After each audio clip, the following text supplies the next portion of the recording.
Hello, and welcome to a discussion about a topic that's more nuanced than a penguin in a tuxedo trying to blend into a goth rave: the death penalty. Today we're diving headfirst into the churning abyss of arguments for and against capital punishment, exploring the moral, ethical, and frankly quite messy realities it presents. So buckle up, because this isn't your grandma's book club discussion, unless your grandma's book club involves heated debates about lethal injections and the finer points of the Eighth Amendment. Let's start with the big one: deterrence. If criminals know they might end up taking a one-way trip to the pearly gates, won't that make them think twice before committing heinous crimes? The idea is that the fear of severe punishment will act as a powerful motivator to stay on the straight and narrow. Well, it's a bit like trying to stop a toddler from eating dirt by threatening to eat your shoe. It might work once, but it's not exactly a long-term solution. Fear can be a temporary deterrent, but it rarely leads to lasting behavioral change. Studies on whether the death penalty actually deters crime are about as conclusive as a magic 8-ball after a few too many spins. The data is mixed, and the results are often contradictory. Some show a slight deterrent effect, some show none at all, and some might as well just say ask again later. The inconsistency in findings makes it hard to draw any definitive conclusions. But here's the thing: even if it did deter crime, is fear really the best foundation for a justice system? Shouldn't justice be about more than just scaring people into compliance? I mean, we've all seen those cheesy Scared Straight programs where they take kids to prison to scare them into being model citizens. These programs often rely on shock value rather than addressing underlying issues, because real change, lasting change, doesn't come from fear. It comes from understanding, support, and providing the tools people need to make better choices.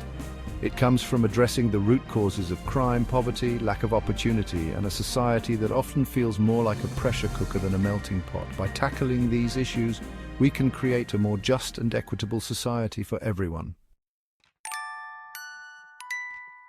Now, let's talk about retribution.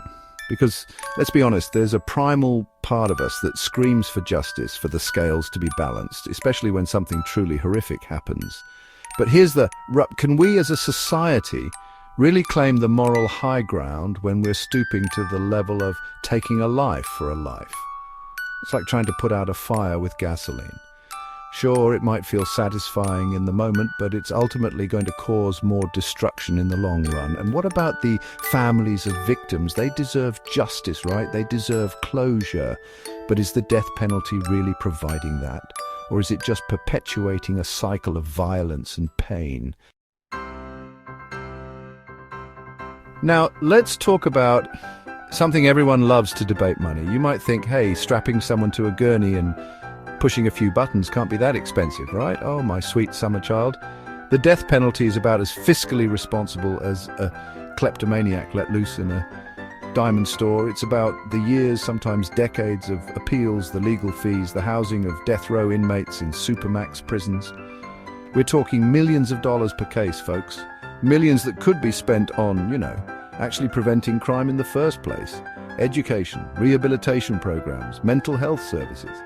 And let's be honest, wouldn't you rather have your tax dollars go towards something that actually makes a difference, like, say, fixing potholes or funding public libraries? Okay, let's address the elephant in the room, or rather the potential elephant that's no longer in the room if we go the death penalty route: incapacitation. The idea is that by executing someone, we're permanently removing them from society, preventing them from ever harming another soul. But here's the thing we often forget: prison exists. The question then becomes, is the death penalty really necessary for incapacitation? Couldn't we achieve the same goal with a sentence of life without parole? Sure, it's one way to get rid of the termites, but it's also a tad extreme, don't you think? There are other, less permanent solutions that could address the problem without resorting to such drastic measures. Let's circle back to the incredibly complex issue of victims' families. For some families, the death penalty feels like the only way to achieve a sense of justice, a sense of closure. But is it really? Can the state-sanctioned killing of one person truly heal the wounds inflicted by another? The truth is, closure is a deeply personal and individual journey. For some families, it might come through forgiveness, for others through activism, and for others still, it might never come at all. We need to support victims' families, provide them with resources and counseling, and allow them to find their own path to healing, whatever that may look like. Now, for some, the death penalty isn't about deterrence or even retribution. It's about a moral imperative. The idea that some crimes are so heinous, so utterly depraved, that death is the only just punishment. But here's the thing about morality: it's messy, it's subjective. What one person considers an unforgivable sin, another might see as a product of circumstance, of mental illness, of a life gone horribly wrong. And who are we, as flawed and fallible human beings, to decide who deserves to die? Are we so sure of our own righteousness, our own judgment, that we can confidently wield the power of life and death?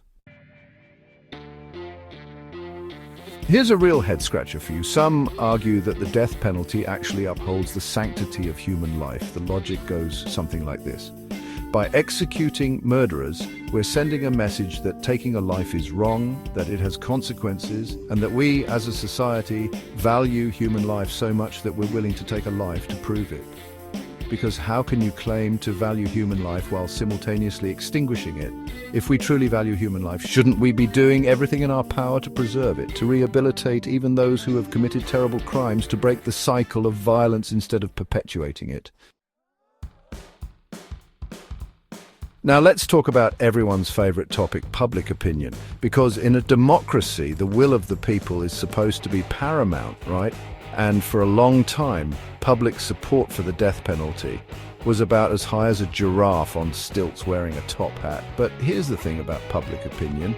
It's about as reliable as a weather forecast in a hurricane.